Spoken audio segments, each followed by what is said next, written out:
Good morning, Pittsburgh, and happy St. Patrick's Day. Welcome to Pitt to the Point, live from the state-of-the-art Pitt Studios. I'm Margot Rensel. And I'm Mia Wadella. Thank you so much for joining us this morning.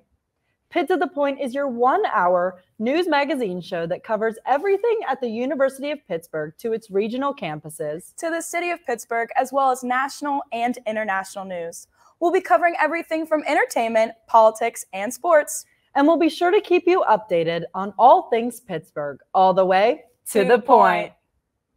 In recent days, University of Pittsburgh students have been expressing their thoughts and concerns regarding upcoming events happening around campus. The events include 3 controversial speakers that have publicly expressed their views on transgender rights and identity. Some Pitt community members have been calling on Pitt to cancel such events. Here's more on the story. Recent concerns in the LGBTQIA community on the University of Pittsburgh's campus are being raised about 3 anti-transgender events that could happen over the next month on the University of Pittsburgh's campus. But not everyone is sitting idly by and letting it happen, as protests and other activities are deemed to be necessary to occur. Outrage and clamor have taken over the University of Pittsburgh after it was revealed that 3 anti-trans speakers will be hosted on the University of Pittsburgh's campus. So it makes me feel as if, Pitt is kind of failing its LGBTQ plus students on that front. I think these events are going to be pretty harmful overall to the trans community. On March 24th, Cabot Phillips, an editor of the right-wing website The Daily Wire, will come to campus. Then on March 27th, Riley Gaines, a critic of transgender athletes competing in women's sports, will come to campus. And later on April 18th, Michael Knowles, who said he wanted to eradicate transgenderism, will be on campus. And many students are responding with plenty of fervor. Transgenderism isn't a thing. There are transgender people, because being transgender is not an ideology. It is just an identity. They like Turning Point USA, the organization openly says that the groups are just to spark debate or to try and show people the quote unquote other side, but in reality they're just designed to intimidate trans people on campus. A literal debate about whether men can magically become women simply by thinking that they are. I think that the kind of people that these events will draw onto campus, the kind of harmful rhetoric that's going to come on that, it's inviting these kinds of people, this harmful rhetoric to campus, and that is not an environment that trans people should have to put up with. In response, students created a petition, which has garnered over 10,000 signatures. Meanwhile, Rainbow Alliance drafted a letter denouncing the anti-trans events on campus, and now a protest has been organized for March 24th to go against the events. Pitt released a statement on Thursday stating that just because the events happen on Pitt's property does not mean that they endorse the rhetoric or values that is being enforced in those. However, they still say they don't have jurisdiction to necessarily cancel that, and they threw it into those organizations' court instead. But still, they reinforced their values of diversity and equity in the university. However, there are still protests scheduled on March 24th and March 27th against the 2 events, and on April 18th as well. From Pitt to the Point, I'm your Pitt beat reporter, Nick Fairbaugh. Margot, Mia. Several Pitt students have begun organizing a protest against the university's response that is occurring next Friday. We'll keep you updated on the story. Election season has arrived for the University of Pittsburgh's Student Government Board. That's right, Margot. Pitt Student Government Board announced that Election Day will take place on Tuesday, March 21st. Pitt students can vote at the polls from 8 a.m. to 8 p.m. on Tuesday. For more on Pitt's Student Government Board election standings, let's hear from our political reporter, Jamie Ely. Jamie? Thanks, Mia. We're off to the races. The Student Government Board races, that is. After a month-long campaign season, candidates are gearing up for their final week of campaigning. With the vacancy of several board seats and the presidency coming up, this election is looking like it could be anyone's for the taking, all for the benefit of students here at Pitt. Election season is off and running for the Student Government Board, and the campaigns are going full steam ahead. After a month of networking with student organizations and utilizing social media to advertise their platforms, candidates are now allowed to do more targeted campaigns, such as handing out buttons and writing in chalk on campus sidewalks. With graduation looming on the horizon for current SGB president Danielle Floyd, one slate is looking to fill the soon-to-be vacant position, Illuminate. Led by presidential candidate Ryan Young, Illuminate's running on a platform of education to prevent sexual assault and support for survivors of assault, as well as making financial aid and disability resources more accessible for students. Disrupt, the other slate on the ballot, is running two board candidates, Katie Emmer and Olivia Rosati.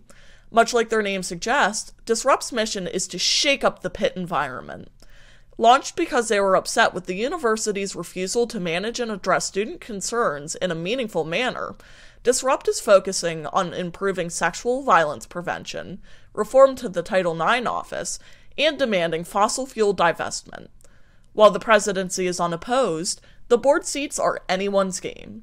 At the end of the day, despite the two slates having different platforms, both are looking to improve the student experience here at Pitt. Despite focusing on different aspects that need to be improved upon at Pitt, both slates are very clear in their main goal, to help the students.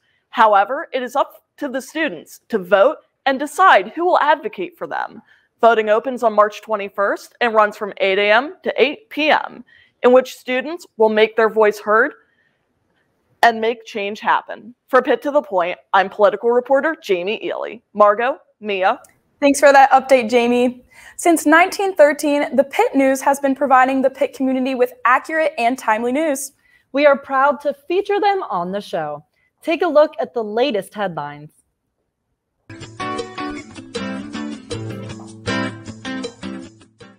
Pitt alumni Pat Bruner founded Bankrupt Bodega back in 2018.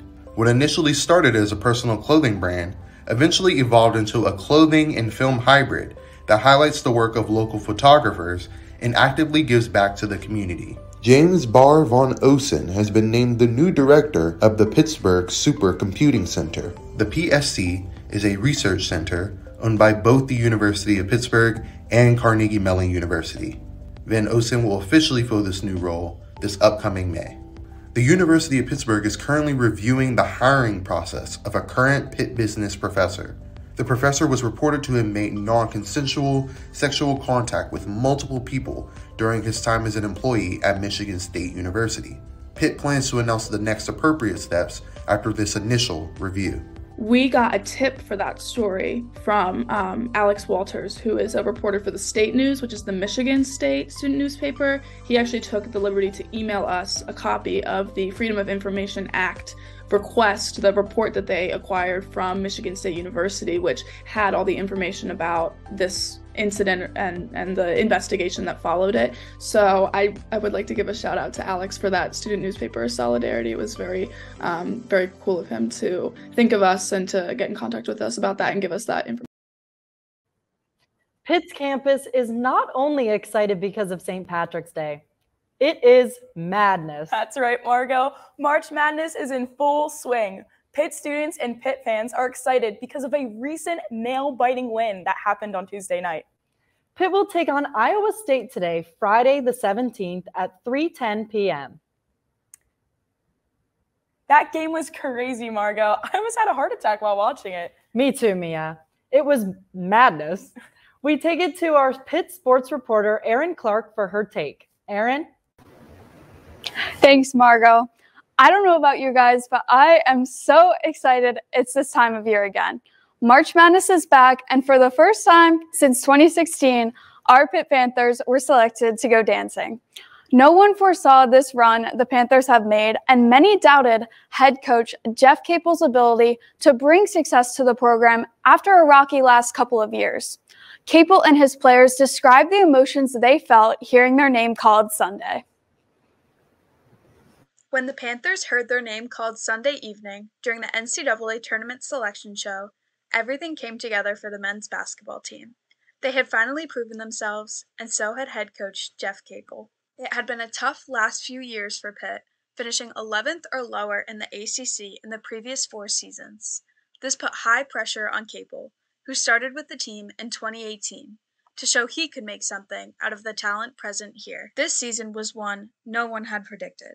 It has been quite impressive, and you could feel the excitement at every home game at the Peterson Event Center. In the ACC, the Panthers went 4-4 in Quad 1 games, 3-5 in Quad 2 games, 5-1 in Quad 3 games, and 10-1 in Quad 4 games. After Tuesday's win, Jorge Graham discussed the emotions he felt celebrating with his brother, who played such a big role in the game with the absence of center Federico. Pitt looks to showcase their veteran roster and continue to make a run in the tournament. Emotional. You and Guillermo were on the court with your post-game hug. Just take me through those emotions. Honestly, he made me emotional. I wasn't emotional. I was just happy we won, but he started crying when I hugged him, so I just, I couldn't contain my tears. Speaking of Guillermo, where is he? He's Hollywood. He's doing media now. He has a good game now. He's. How sweet is it just for you guys to be able to share this moment this year in your freshman year? I think it's awesome. I remember when we were trying to figure out where to come, we wasn't sure how this year was going to be, and our expectations were just hard year, not playing too much, just learning, getting that freshman experience. But it's been completely different. We've played, and we've learned a lot. I think we've got much better, and I think I'm really happy with this season. Pitt competed in one of the 2 NCAA play-in games that took place Tuesday to advance to the round of 64, where they came out on top in a close one over Mississippi State by a final score of 60-59. The Panthers are now set to play Iowa State today at 3:10 p.m. We are lucky enough to have our very own Nick Faribault live in Greensboro as the teams gear up to compete. Nick, what do you got for us? Yeah, Pitt won that thriller in Dayton, and now it's time for them to go to Greensboro in the round of 64. Iowa State playing them today, and after edging that Mississippi State win out, it's Jamarius Burton who's leading the team. He is the heartbeat of this team, and after edging out that very close win with that mid-range jumper, he was seen working on this very exact shot yesterday. But more and more is happening. The energy is starting to build around this program. Greg Elliott, Blake Hinson, everyone's feeling a little lighthearted. Everyone's feeling the March Madness mood. And they're thanking their fans for coming out to Dayton and coming to Greensboro. And they even got shown a little bit of love from President Barack Obama. Having our crowd there, man. I mean, when they did the starting lineups, you heard them. You felt it, and throughout the game, you heard the "Let's Go Pitt" chants. And then at the end, when we blocked that shot in those last 2.7 seconds, I mean, I thought their energy helped that ball not go in, the 3 in the corner and then the tip in. Gave me chills. I felt that when the fans got up and was cheering. That was the best part of the whole thing. Because we're not at home. We used to having good home crowds, but the fact that they came out and traveled and had belief in us, this was that much better for us. President Obama has you guys winning against Iowa State in his bracket. All right, Barack. Barack. Pennsylvania's governor has you guys going to the Elite Eight. Just wanted to get your thoughts on those 2 bracketology projections. Blake, you think Barack gonna see this? Barack, what up, man? Yeah, that's love, Barack. I'm not gonna forget that right there. Oh, by the way, he's not the only person that really thinks they're going to go far. Governor Josh Shapiro has them in the Elite Eight, beating Penn State at that. But they're going to try and win this one first. At 3:10 today, they're looking to defeat the Iowa State Cyclones. For Pitt to the Point, I'm Pitt Beat reporter Nick Faribault, live from Greensboro. Back to you, Aaron. Thanks, Nick. Now, let me ask you something. Having one tournament win already under their belts, especially missing starting center and still coming out with the win, how does that affect Pitt's mentality coming into today? Well, it should build them a ton of confidence, even if Federico doesn't play today. Guillermo Diaz-Graham had a shot in Hollywood now. He had that big block at the end. Jamarius Burton has to have a lot of confidence. They're a veteran team that plays with a lot of moxie. Nelly Cummings, Nike Sabandi, multiple guys that can contribute. And Blake Hinson, this is a revenge game against Iowa State. That's his former team that he transferred from to come to Pitt. It should be a fun one down in Greensboro. And Pitt's probably on the upset-minded list. Now, Aaron, All right. Well, thank you so much, Nick. We are cheering on the Panthers up here in Oakland. Now, taking a look at the Midwest bracket in the NCAA tournament, we see the matchup today between Pitt and Iowa State. This game is especially interesting, as Nick mentioned, as Panthers forward Blake Hinson formerly was on the roster at Iowa State until he transferred to Pitt in the year 2021. So we can expect the second-team All-ACC player to have something to prove today in Greensboro. Now, if Pitt does win today, they will advance to the round of 32 and face the winner of the Xavier and Kennesaw State game. Since Tuesday was Pitt's first NCAA tournament win since the 2013 season, it's an exciting time here in Oakland. You can feel the energy on campus, and everyone hopes to see the Panthers keep on dancing. For Pitt to the Point, I'm Pitt sports reporter Erin Clark. Mia, Margot? Thank you, Erin and Nick. Now that we know what's going on with the Panthers, we are joined live with the longtime voice of Iowa State Cyclones basketball, Mr. John Walters. Thank you so much for joining us, Mr. Walters. Yeah, my pleasure. Thank you. First of all, we want to congratulate you on Iowa State's success this season. Because of many Iowa State wins throughout the season, Iowa State is favored to win the game. What do you see will be the keys to this afternoon's game? It'll be interesting because Pittsburgh is such a great offensive team. They can shoot the three-pointer. They are really good at getting up and down the floor. They've got a lot of guys that can beat you with their offense. But Iowa State's a very good defensive team. They led the Big 12 in scoring defense. They are a team that turns the ball over a lot against opponents, so they try to get turnovers and get out and run. And then they're a very good rebounding team. So those are not necessarily Pittsburgh's strengths. And so, it'll be an interesting contrast to style and see which team can impose their will on the game. I'm very interested to see this contrast. Yeah, so earlier in the year, Iowa State beat North Carolina, which was a big moment for the team. Because they have already beat an ACC team, does this make them more or less comfortable for the upcoming game this afternoon? Well, that one was such a long time ago, and North Carolina was ranked #1 at the time, so it was a big deal. I think what gives them confidence from an Iowa State perspective is just the fact that they competed in the Big 12 conference, which was the best basketball conference this year. And Iowa State has 9 victories over top 25 teams. That's more than any other team in college basketball. They have 6 wins over top 10 teams, which is more than anybody else in college basketball. Now, they've had some losses too. I'm not sitting here saying they should be the favorite to win the national championship, but they should have plenty of confidence that they can line up and beat just about anybody because they've done it throughout the season. They've beaten Kansas, they've beaten Kansas State, they've beaten Texas, they've beaten some great teams. With all of that confidence and all those victories, Iowa State has 2 guards that are leading scorers, Jared Holmes and Gabe Kalscheur. How do you think these 2 players will play tonight? I think they'll play well. They do pretty much every game. Jaron is a really steady force, and he's Iowa State's leading scorer, but he's just a great leader. That's him, number 13. And then Gabe, that's him, number 22. He is a terrific defensive player, but he's also really gets in the gym and works on his game, and he has become a very good shooter this year and a guy that's a leader offensively as well. So they're great teammates. Iowa State is a team where, yes, they have some good players, but they're not going to have anybody probably that plays in the NBA. They did not have a first team all Big 12 player, but the collection of their parts is better than their parts. When they play together as a team, they can play very well. And they do play together as a team. They're well coached. I think it'll be a great game today. Pittsburgh is well coached as well. I think it'll be a terrific matchup. All right. So with that being said, what is defining about this season's Cyclones team compared to other teams that have made the NCAA tournament in the past? Well, if you go back 2 years ago, Iowa State went 2-22, and that was pretty bad. And then hired TJ Otzelberger as its new head coach. And now in TJ's first year, Iowa State went to the Sweet 16. And in their second year, they're back in the NCAA tournament, hoping to go back to another Sweet 16. So he's done an absolutely fabulous job of turning this program around. And everybody's at Iowa State is very excited about him. I think it comes back to this. They play well together as a team. They are a good group of guys who play really hard together. They're going to come out and really guard you. And so that's going to be the challenge for Pittsburgh, is to not turn the ball over, to make that extra pass and to make threes, because Iowa State can turn you over and get out and get some of its offense off its defense. So it'll be a great game today. Thank you so much for joining us, Mr. Walters. We appreciate all of your input, and we're looking forward to this afternoon's game. Thanks, Margo and Mia, for having me.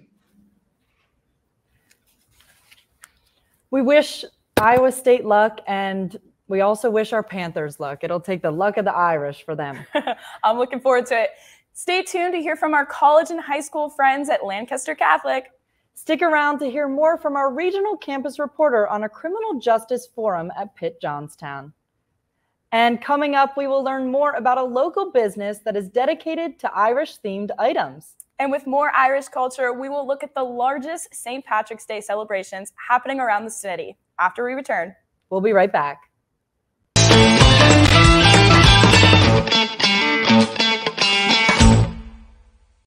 They come here, forged in the spirit of change, pushing to answer the questions, and then questioning the answers, embracing each challenge as fuel for reinventing the world. Because here, leadership, courage, creativity, innovation, and progress are always in progress. The University of Pittsburgh. Forge ahead.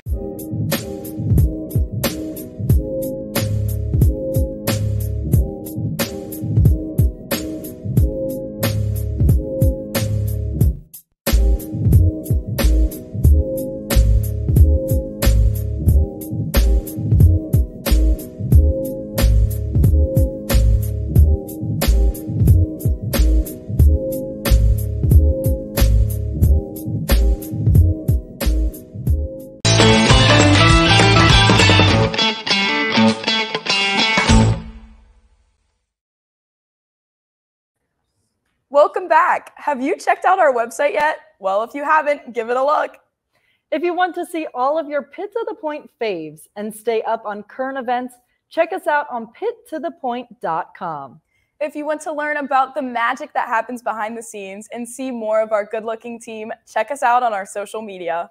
You can find us on Instagram and Twitter at Pitt to the Point and on Facebook at Pitt to the Point. Check it out. Now, St. Patrick's Day is a holiday that embraces Irish culture. That's right, Margo. And one store in Pittsburgh is keeping the Irish culture alive well beyond St. Patrick's Day. Our city beat reporter, Allie Ross, has more on this story. Allie. Thank you, Margo. I checked Ancestry.com and I am 40% Irish, so I'm really excited about celebrating St. Patrick's Day with you guys on the show. And as City Beat reporter, I thought, what better way to do that than by highlighting a business in Pittsburgh that's fighting to keep Irish culture and community alive. And that's what brought me to the Irish Design Center.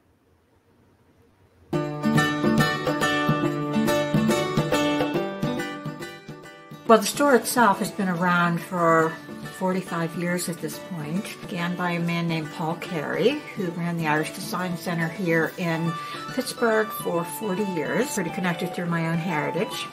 We're pretty committed to perpetuating the culture here in Pittsburgh, and this was an extension of that effort. We really sell a little bit of everything. When we took over the shop, we added a pantry, pretty significant pantry. Lots of food, Irish favorites. People from the old country get to come here and get their bangers. And we've introduced people to some of the new offerings coming out of Ireland. Well, even though we look at everything as unisex, we primarily have a men's section. Hats and ties and coats and socks and jewelry and all kinds of wallets, leather goods, kilts. We have a whole children's area. It's right behind. You can't see any of the camera of outfits that their kids can wear because they want to dress them up for St. Patrick's Day.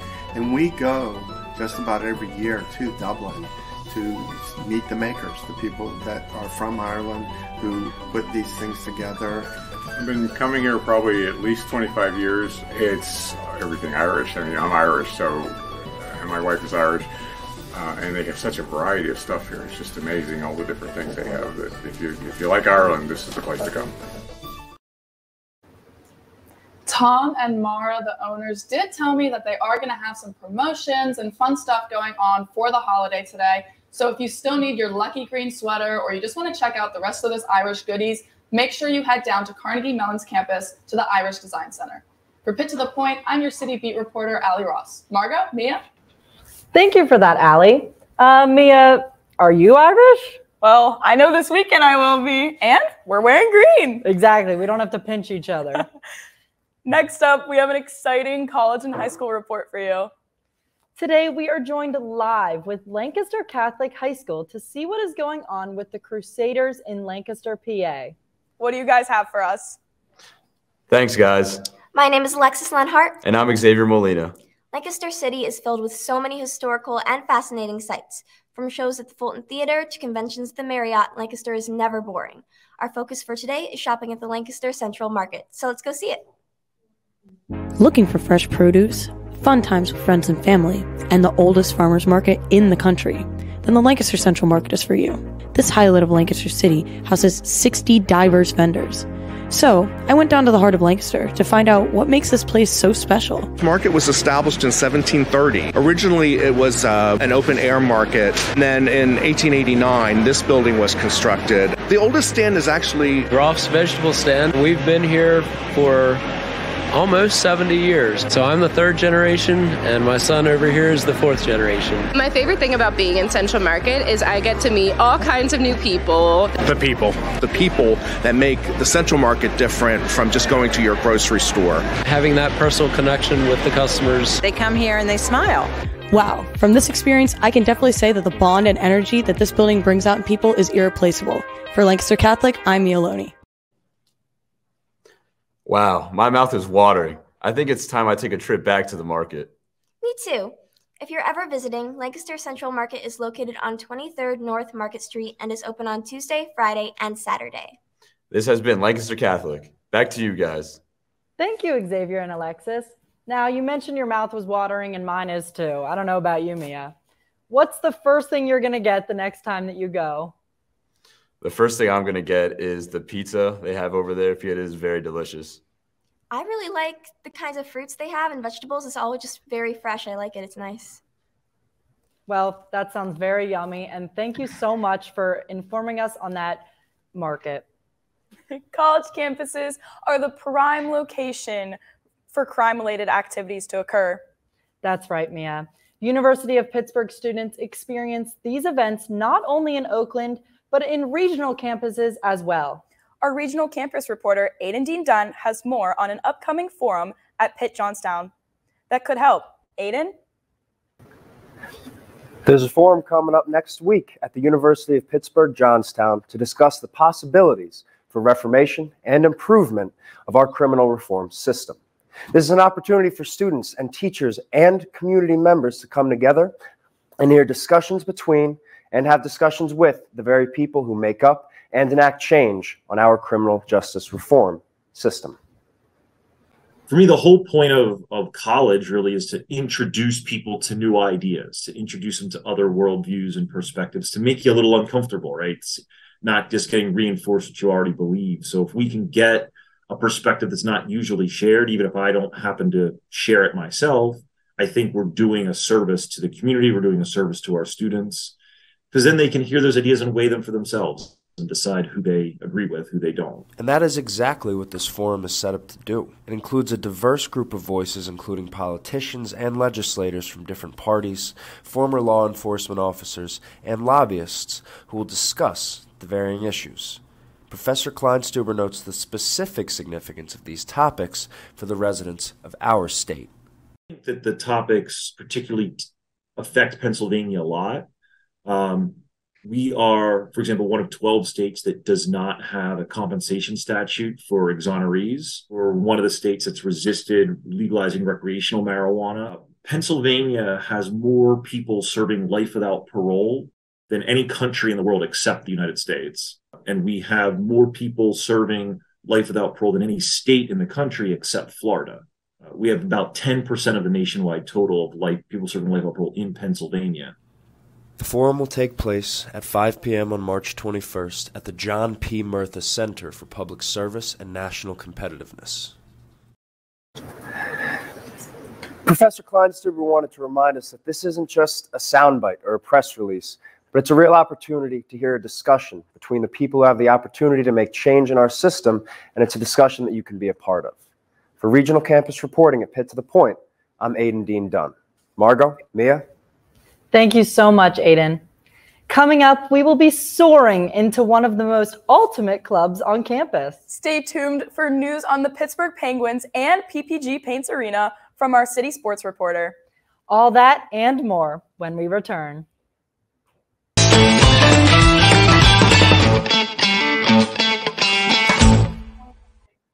We are the University of Pittsburgh, forged in a blue-collar city with gold standards, where innovators, researchers, thinkers, and healers are always reaching for new heights. There is no limit to what we can accomplish when we put our minds, our hands, our soul, and spirit toward it. Here, progress is always in progress. Hail to Pitt, proud partner of the ACC.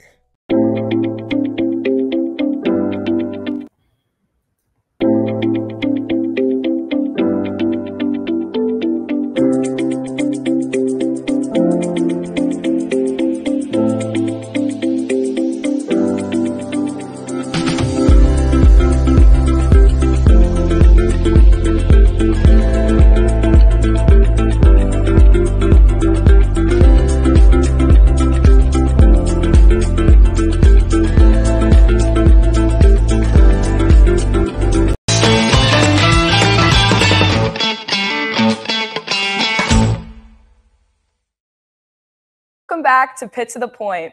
For our Clubbing at Pitt segment, we highlight one club from the University of Pittsburgh that is creating social, professional, and academic opportunities for students around campus. This week, we are highlighting one club that gives students a chance to build up their ultimate Frisbee skills. Take a look. Welcome to Club Hoppers. I'm Elliot. I'm Dia. And we're here with the Pitt B Men's Ultimate Club. Yeah! That was awesome. It's a lot of fun. I mean, it helped me make a lot of friends. It requires a lot of athleticism, a lot of running, a lot of footwork, thinking quickly, acting quickly. It's just a lot of fun, honestly. I'd say it's a lot more teamwork. Like if I'm in my backyard, I'm just throwing it. So it's a lot more fun, a lot more competitive. I feel like I get a lot more out of it because I get to play with people I enjoy playing with. We want to advance to the regional competition, so I guess just keep winning games, so that's a big goal. Definitely give it a try. I mean, it's a great environment. Everyone's really accepting here. Like, we've had a bunch of new people join even halfway through, and they're learning a lot and having a great time. So I'd say give it a try. So producers only two. It's handlers and cutters. So you'll see handlers are the ones throwing it, and then cutters are the ones down the field who will be receiving and catching it. So like football, there's an end zone. So pretty much you just keep passing until you catch it in the end zone. You can't run with the disc. So it's big on just being able to throw it and catching it inside the lines. I'd say it's very competitive compared to a lot. Like I played for a bunch of other teams, and I'd say it's way more competitive here, which is really cool. Sometimes we'll play at Carnegie Mellon. Sometimes we'll travel far. Like last year, we went to Virginia for a tournament. But sometimes on Saturdays, we'll have a game here that people can watch. Come out, give it a try. Come out, watch us play. It's a lot of fun. I'm sure you'll enjoy it.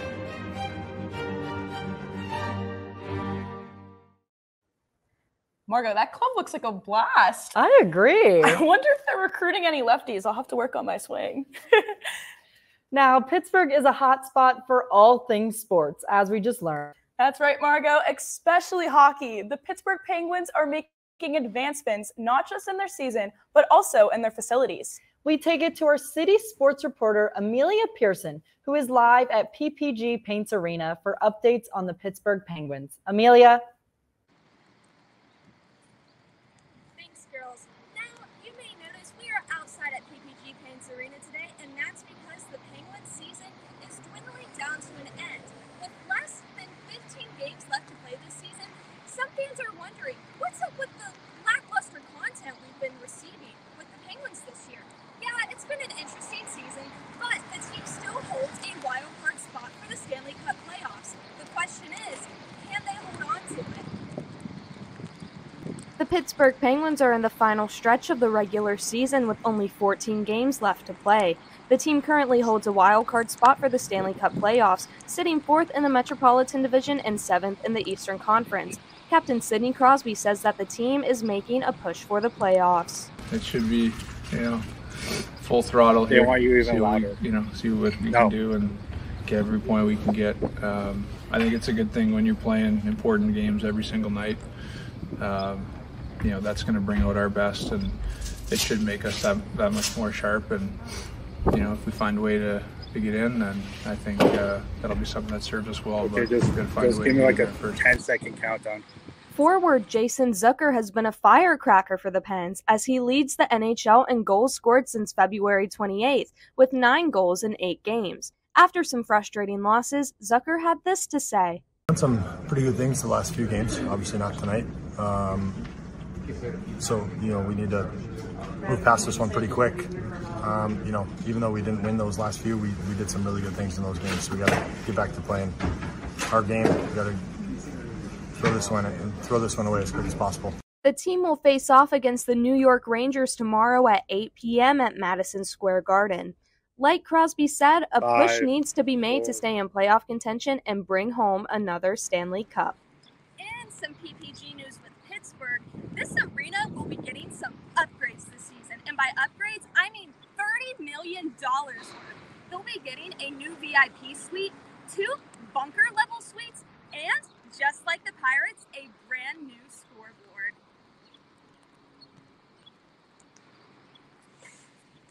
Now, the Penguins will play the Rangers tomorrow at 8 p.m. at Madison Square Garden. Let's hope that they can hold on to this playoff spot. From Pitt to the Point, I'm City Sports reporter Amelia Pearson. Mia, Margot. Thank you so much, Amelia. Now, I don't know if you guys knew this, but you're looking at one of the biggest Pittsburgh Penguins fans around town.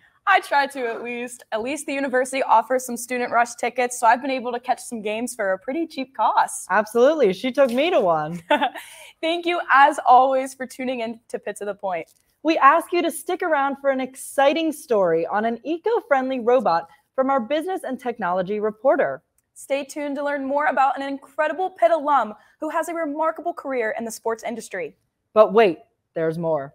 Stay tuned to hear about Pittsburgh's luckiest tradition that happened downtown this week. I see what you did there, Margot. We'll be right back.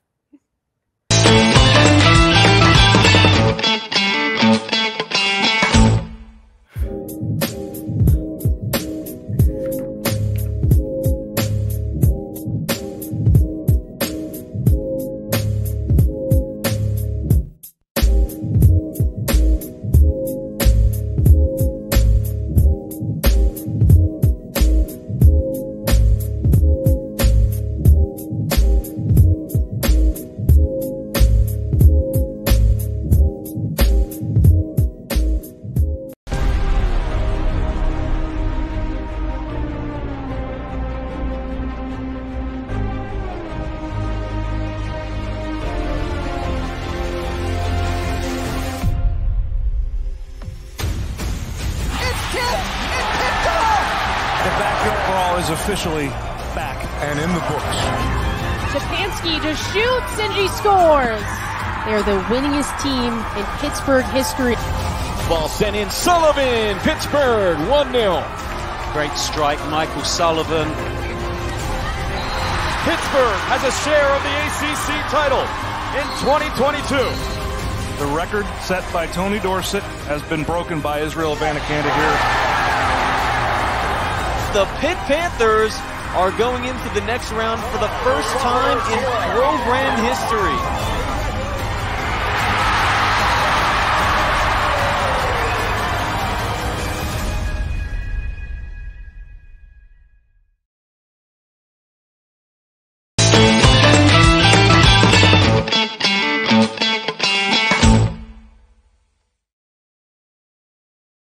Welcome back to Pitt to the Point.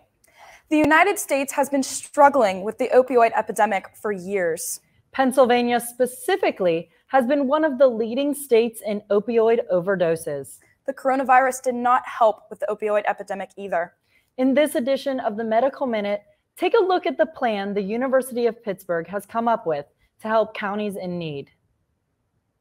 Pitt implicated a new method for counties to deal with the opioid epidemic, causing a 30% decrease this past month in overdoses. I sat down with Dr. Janice Pringle to learn more. We would treat the communities like you would an organization. So what we did is we went in and we followed a process of understanding first through all the data that we had available to us and any that we might collect in the community. And then from there, we knew that there could be ways in which we would have an ability to take all that information and focus it by developing a vision for that specific community.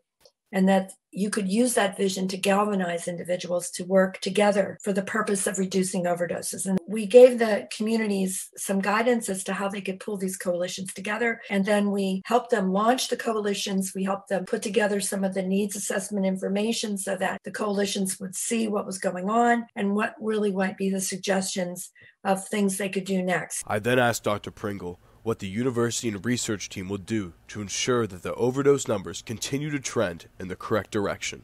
We would like to see some of what we've learned folded into what Pennsylvania is going to do under this new administration, because it's really not that we implemented any specific kind of intervention. It's you've got to work a certain way in the community.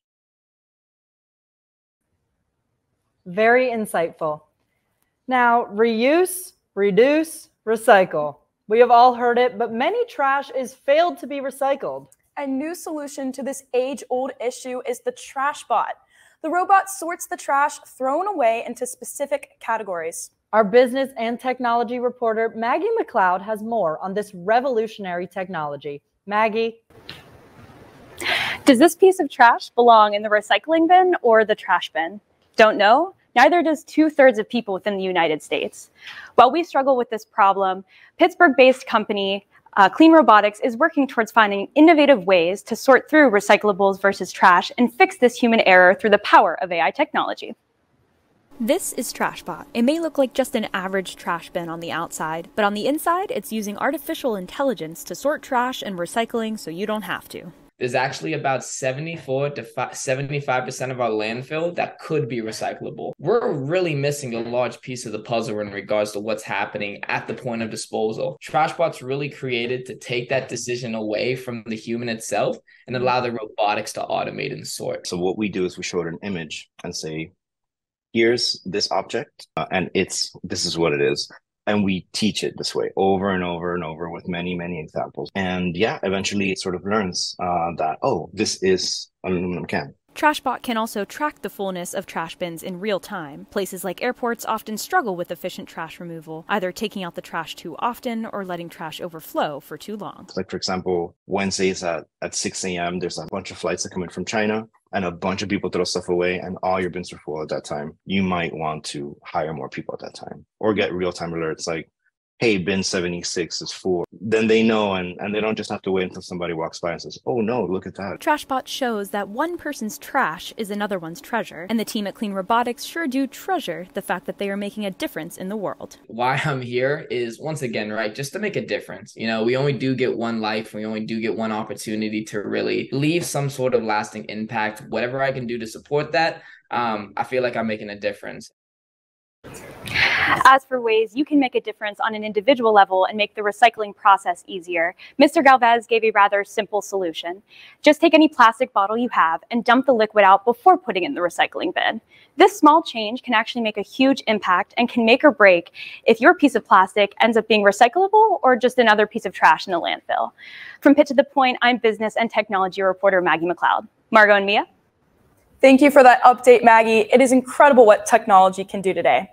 Each week, Pitt to the Point has the honor of recognizing a University of Pittsburgh alumni that continues to impact our community and make Pitt proud. That's right, Mia. This week, we are highlighting one Pitt alum that has an incredible editing career. Beth Ross is a senior video editor and today's Alumni Spotlight. Take a look.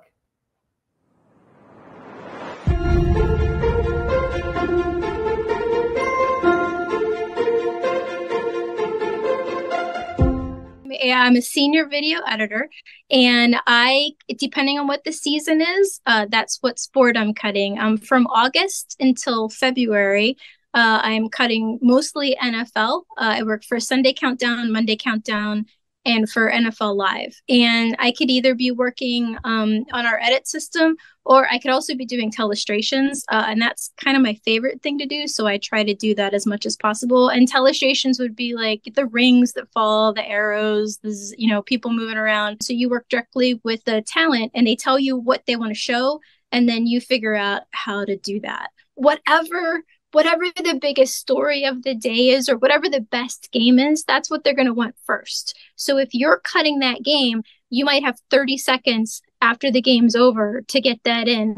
And then, of course, they're hollering for you to get it in. And you have to, hurry up. And so that part of it, I really like a lot. Some people find it stressful, but I think it's really fun. I feel like I'm very lucky to be doing what I'm doing because I really love sports. They pay me to watch sports and then to cut the games. And it's, 26 years later, and here I am at ESPN, and I'm still doing the same job I was hired for, and I still love what I do. So.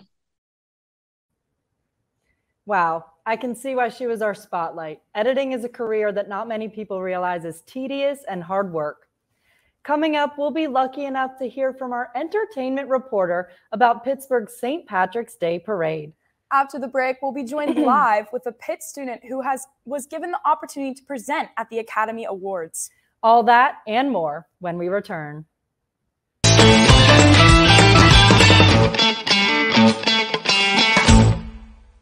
So one inventive tool that the University of Pittsburgh has is Pitt Funds Me. So Pitt Funds Me is for outside scholarships that you can review and apply for as well. There's 8,000 plus scholarships on that website.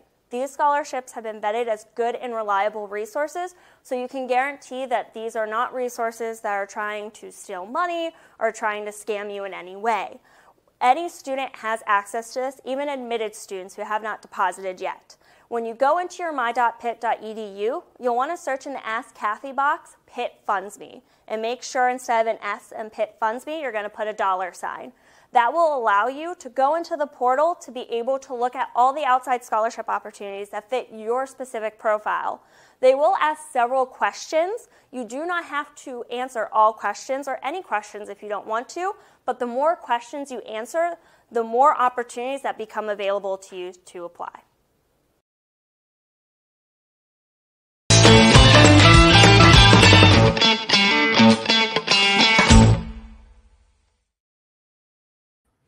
Welcome back. We are so happy that you're joining us this morning.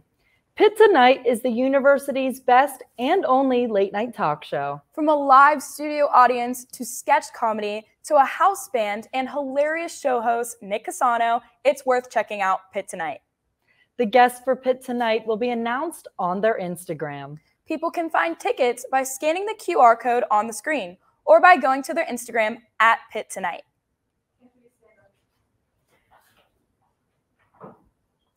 A Pittsburgh tradition I know many native Yinzers are fond of was celebrated this week.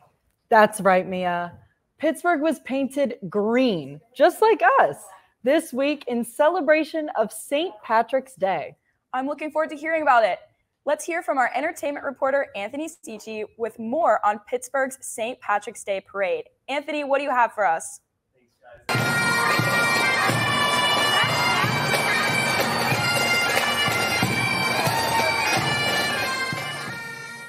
Top of the morning to you and happy St. Patrick's Day to you all. We here at Pitt to the Point started our celebration a little early last Saturday with Pittsburgh's annual St. Patrick's Day Parade. Pittsburgh is home to one of the largest Irish American populations in the United States, with 11% of their population being Irish. And well, your trusty entertainment reporter doesn't fall into that percentile, so we needed to find a way to fit in. Let's head on down to the parade and see if I can pass off as being Irish.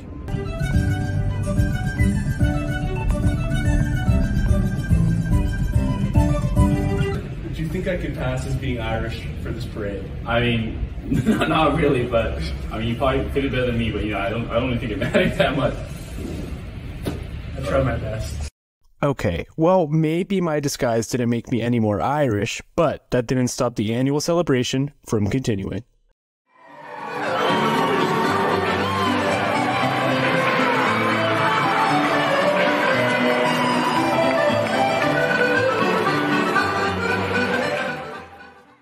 The parade is one of the largest events the City of Pittsburgh houses each year, with a route spanning almost 1.5 miles from start to end, gathering more than 200 attractions. The parade is not only the largest in Pittsburgh, but one of the largest in the United States, bringing over 200,000 spectators from around the United States annually. I've been coming down here with my mom and dad for years when I was a little kid, and I've always brought my kids here since they were little, every year. Probably since I was born. Yeah, it was snowing and stuff like that, just like today. It's actually starting to snow again. Pittsburgh natives look forward to the parade every year, with it being an annual tradition for many Pittsburghers. The parade is often referred to as the unofficial start to spring, even if that means spring is starting off with freezing temperatures. I had no desire to be up at 10 in the morning. It's my weekend. I didn't want to wake up. But now I'm here to just have some fun, I guess. Soak it in. What's your guys' favorite tradition for St. Patrick's Day? Just wearing green. It's so fun. Everybody wears it and just everybody's like excited about St. Patrick's Day. St. Patrick's Day is a special time for Pittsburgh, a time of celebration for the city's Irish heritage, even for those who may not be blessed with the luck of the Irish. Pittsburgh's St. Patrick's Day Parade will continue to be one of the city's defining events for years to come. How exciting. Now we take it to our entertainment reporter, Anthony Siki, who has a very special guest. As well, the St. Patrick's Day Parade wasn't the only thing that happened last weekend. Now, last week was actually the 95th Annual Academy Awards. It was a very special one for us here at the University of Pittsburgh. Our own Aditi Sridhar was fortunate enough to present multiple awards at the Oscars last Sunday, and now we're fortunate to have you in the studio today to talk about your experience at the Oscars and everything that you have coming up now. Aditi, how are you doing today? Good. It's been a crazy week. I can only imagine. Yeah, I'm happy to be here, though. Awesome. Yeah. Well, thank you so much for coming in. Now, last Sunday had to be an unreal experience for you, from being on Good Morning America in the morning and then presenting those coveted gold trophies at night. Now, can you walk us through what that experience was like for you? Yeah, I mean, honestly, I didn't know what to expect going into it. I knew that we would have an opportunity to be on stage for at least one of the categories and get to present an award. But when I got there, we had like a few rehearsals, and I realized that I was going to be on stage for multiple awards, including Best Picture, which I was very, very excited about. So it was just a whirlwind of a weekend. I tried to live in the moment as much as I could, but honestly, it was difficult because there was so much going on at the same time. But the Academy Gold program that gave me this opportunity really gave us so much to learn from the entire experience, and it was wonderful. Yeah, were there any standout moments that come to mind right away for you? Yeah, I think the Best Picture winning was amazing because I was really rooting for Everything Everywhere All at Once. Yeah. And then the way that the entire cast was celebrating was incredible.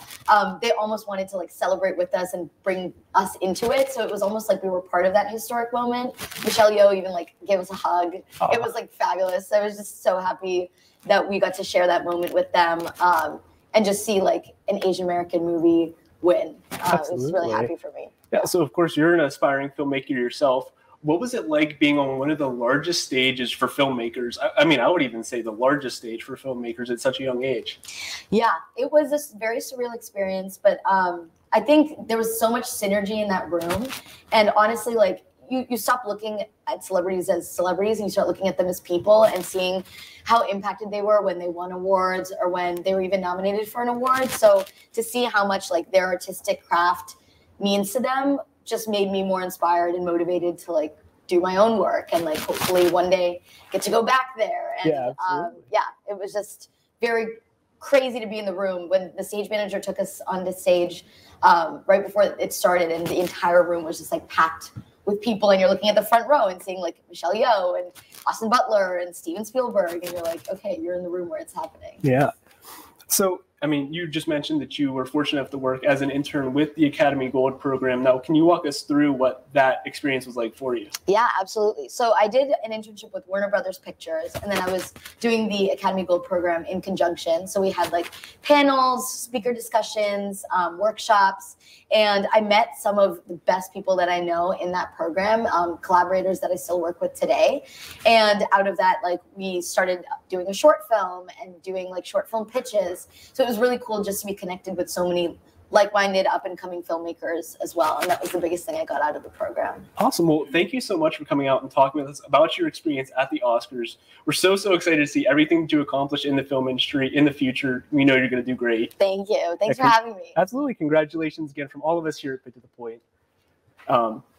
And if you would like to support Aditi's new short film that she's actually working on, Alu Puri, you could head over to their Instagram page, Alu Puri Film, all one word, right? All one word. So you can learn more information about the film on there, and you can actually support them directly on there if you are so inclined. From Pitt to the Point, I'm your entertainment reporter, Anthony Siki. Mia, Margo. Thank you, Anthony. That is inspiring, to say the least. We're so fortunate to go to a university that can provide these opportunities for students. After the break, we will be wrapping up today's show with some delicious updates on an off-campus restaurant in Oakland. We'll be right back, Pittsburgh.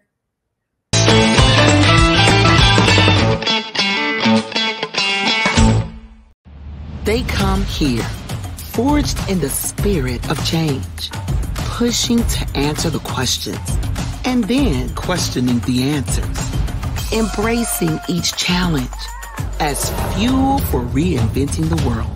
Because here, leadership, courage, creativity, innovation, and progress are always in progress. The University of Pittsburgh. Forge ahead. We are the University of Pittsburgh, forged in a blue-collar city with gold standards, where innovators, researchers, thinkers, and healers are always reaching for new heights. There is no limit to what we can accomplish when we put our minds, our hands, our soul, and spirit toward it. Here, progress is always in progress.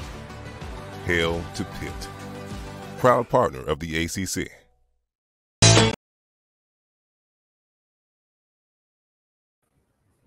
Welcome back to Pitt to the Point. Some of our very own Pitt to the Point crew had the chance to taste some Oakland cuisine this week. The Hunan Bar is located on Atwood Street and features Chinese foods, including popular bubble tea and hot pot specials. Let's hear more about this Oakland restaurant from our crew. Welcome to Hunan Bar. Located right in the center of South Oakland on Atwood Street, where many Pitt students reside and about a 5-minute walk from campus, Hunan Bar serves up traditional Chinese food that goes beyond your typical Monday night takeout, serving its special traditional Chinese dish, hot pot. This Wednesday, your Pitt to the Point team decided to expand their palates and try the specialty for themselves. It's really good. It really soaks up the flavor of the broth, but it's really crisp. It's good texture. I feel like before today, my knowledge of Chinese food is pretty much started with fried rice and end with lo mein. So I feel like it's been nice to actually eat something that's authentic and just a different culture. I think it's really cool to just branch out, especially in Oakland. We have so many different cultures here. I've never heard of a hot pot before tonight, so I didn't know if I would like it, if it would be weird to me, because I'm a very picky eater. But I do have to say, it was delicious. I love all of the options, and I love kind of the allergen safety with it. Hunan Bar is run entirely by Chinese immigrants whose mission is to spread authenticity and give Oakland the best of what China has to offer. And the hot pot proved to be a favorite amongst Pitt to the Point staff. Stuff like this is just fun. I've never done it before, and we got to try a whole bunch of stuff I've never done in a way of eating food that I've never had. But this was my favorite. The lamb? Yeah. The lamb. Wow. All that food makes me hungry for a win. Mia, are you going to be watching the Panthers take on Iowa State today at 3:10? Absolutely. I hope our luck doesn't run out this weekend. So much to celebrate. We're hoping Pitt students stay safe and have a wonderful celebration this weekend. Absolutely. Well, Mia, I have some bad news. This brings us to the end of today's show. We hope you tune in next Friday for another exciting show of Pitt to the Point. Once again, I'm Margo Rental. And I'm Mia Wadella. Pitt to the Point is your #1 news source for all things happening at Pitt, all the way to the point. We cannot thank you enough for tuning in this morning on Pitt to the Point. Catch you next week.